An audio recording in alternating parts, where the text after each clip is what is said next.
Hey, what is going on YouTube? My name is James and welcome back to another video. So I just want to say before I start this video, sorry if I don't seem as energetic as usual, but I am recording like a load of videos one after another. It is now 10:15 at night and I've not long been working all day as well. It's a Saturday. I am completely tired, but I need to get these videos out, so I'm sorry if I don't seem as energetic as usual.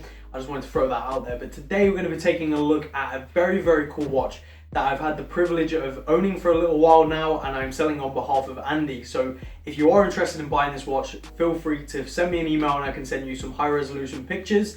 My email is iskibble@talkswatches@gmail.com. But before we get into this review, as per usual, a quick wristwatch check. I'm wearing the Oris RTX GT. Absolutely love this watch. My favorite watch in my collection right now, and I think it's going to stay that way for quite a long time. Now, as I go over the basic specs of this watch, I will probably showcase a few of the things that come with the watch, you know, including the paperwork, the box, all that kind of stuff. So hope you enjoy that, but let's just get straight into it. Now, this is the Grand Seiko nicknamed Snowflake. It's the SBGA 011 and it retails at $5.5 grand, which is the price after the 10% increase here in the UK, so £5,500. Now, dimensions of this beauty are 40.5mm case size, case thickness of 12.5 millimeters, a lug-to-lug size of 48 millimeters, and a traditional lug size of 20 millimeters, which works really, really well.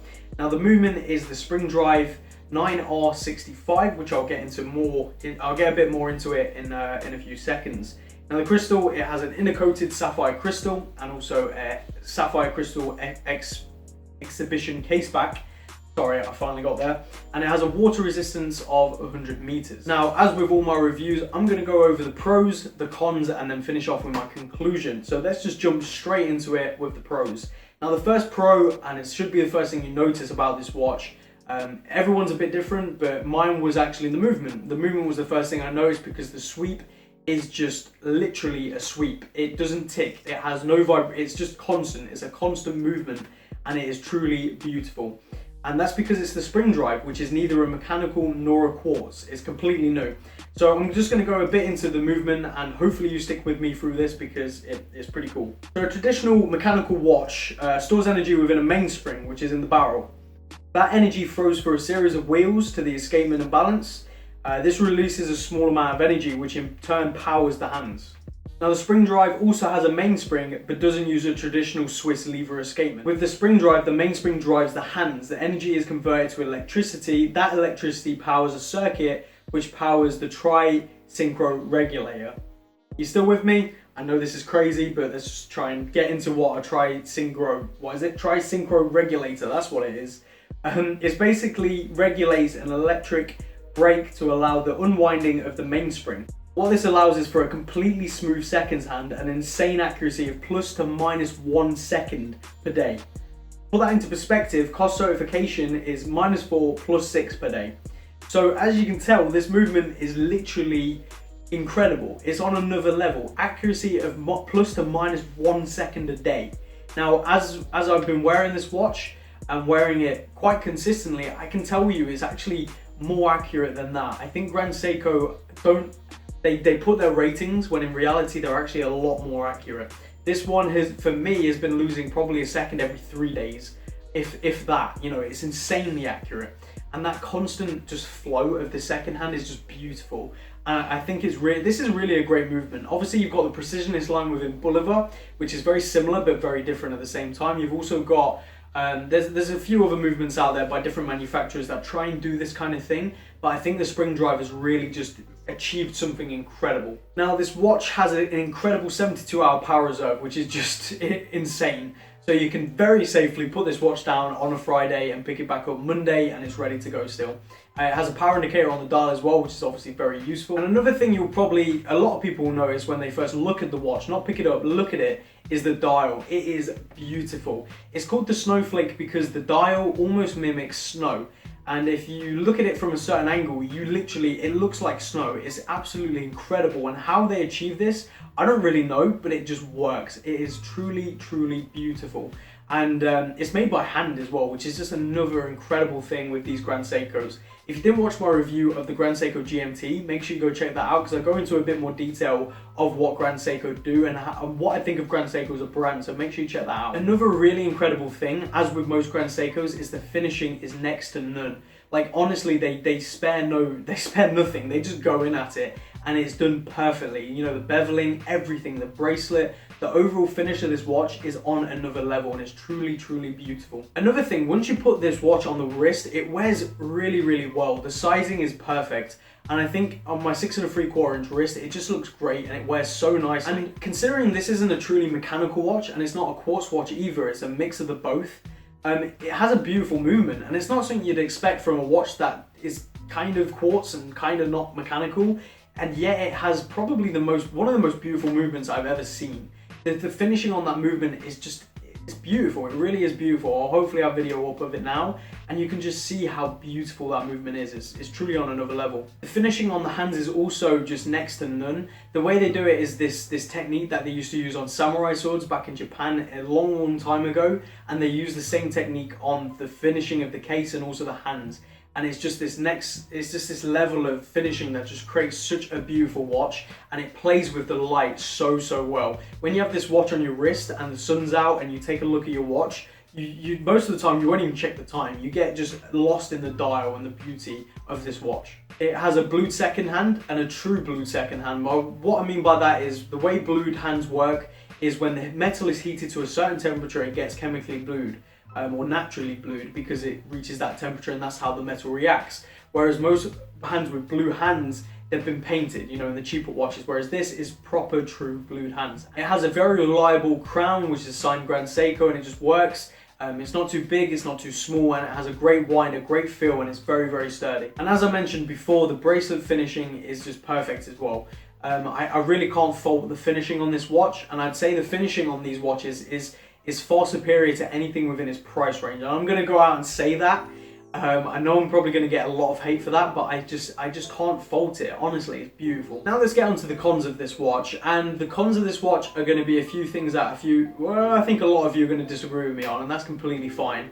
The first thing that is a big con to me personally is titanium. I do not like titanium watches at all. I actually quite dislike them a lot. I don't like not being able to feel my watch. I don't want a watch that weighs like half a kilogram, but I don't want a watch that weighs like nothing. Especially when it's titanium, because titanium scratches so easily and it just doesn't work well. So when a watch is that light and you forget you're wearing it, and I'm very clumsy, and that's why I need very tough and reliable watches, and this is why this Oris works so well for me. I just feel like I'm gonna destroy this watch, and I get scared when I wear it. Like, I literally am scared when I wear it, because if you knock it probably once, you're gonna end up with a scratch. And that's what I don't like about titanium. Also, the color of titanium, I think, is just not very nice. That's me personally. It's like an offish gray, and it looks very dull in comparison to stainless steel. And I don't know, I just don't like titanium in watches. And I get some people love it. My dad's first proper watch was a titanium Eco Drive from Citizen, which he still has today, and it looks great. But for me personally, titanium is a no-go. Another thing, which also is because of the titanium, is a push pin bracelet. It doesn't have screw links. And the reason for this is apparently titanium is so soft that having screw links, you would literally thread the screws pretty much immediately. Again, that's just another big downside for me personally with titanium. If it's that sensitive and that fragile that the screws can thread, it's surely not a great material for a watch. I don't know. That's just me personally. It just doesn't make sense. Again, the same issue as with the GMT. The clasp leaves a lot to be desired. It's a basic push pin fold over clasp, double pin fold over clasp, whatever you call it. And it just leaves a lot to be desired. And I truly believe my Oris clasp is much more reliable and feels just a lot more sturdy than this does. It definitely works and it's reliable, but it just leaves a lot to be desired, like I said. Now, another thing that I think is a con, like, I love power reserves and I think they're great and they're one of the most useful things on a mechanical watch you can get, but I just don't like the placement of it on the Grand Seiko. It feels very unthoughtful. It just like someone just threw a dartboard, and wherever it landed, that's where they put the power reserve. I don't know. That's just how it comes across to me, and I just don't like it on there. If they could have somehow put it on the back, maybe that would have been incredible. But it being on the front and where it is, I just don't like it. I just really don't like it. And it being 72 hours, maybe they could have done like a full thing at the 6 o'clock. I don't know. But I just don't like where it is on the dial. And again, the price, I think £5,500 for this is crazy. I think when you take into account everything they do, that they handmade, they hand build, they hand regulate, they serve, they keep it in their center for 17 days of testing. It's rated +1, -1. It's got a revolutionary movement. If you had put Rolex on this watch or another brand, you could probably times the retail price by 4 or 5, and people would buy it. But because of Grand Seiko and Seiko as a whole being on the dial, being on the watch, and it being associated with them, I think it draws the price down a lot. And I'm not going to mention any more about that, because in my video where I reviewed the GMT, I actually go into a lot of detail on what I mean by that. So please go back and check that video to really get what I mean by that. And also, I will be comparing this to the Grand Seiko GMT. So there will be a comparison, and in that I'll also go into a lot more detail on what I think of Grand Seiko as a brand, because I just think something's missing, and I don't know what it is, but maybe we'll get into it in much more detail in the comparison. So that's my cons for this watch out of the way. Overall, I think it's an absolutely incredible watch, apart from some huge things for me personally, it being made of titanium. I don't like it. But my conclusion for this watch is that it's an incredible watch with an incredible movement and an incredible dial. I cannot deny them things. It's beautiful. It truly is a work of art. And for a watch to be a work of art, it's very rare. And this really is a work of art. Would I wear it? No. I'm honestly scared wearing titanium watches. I feel like they're going to break. And this is no exception. Scratches very easily, and it just scares me to think that it's worth that much and it can scratch that easily and you can forget you're wearing it. That really is not an attractive feature to me. But I understand to a lot of people it really is. And the titanium fits in with the whole Grand Seiko snowflake theme, it being, you know, as light as a snowflake, as they say. So I get why they did it, and I appreciate why they did it. It's just not for me.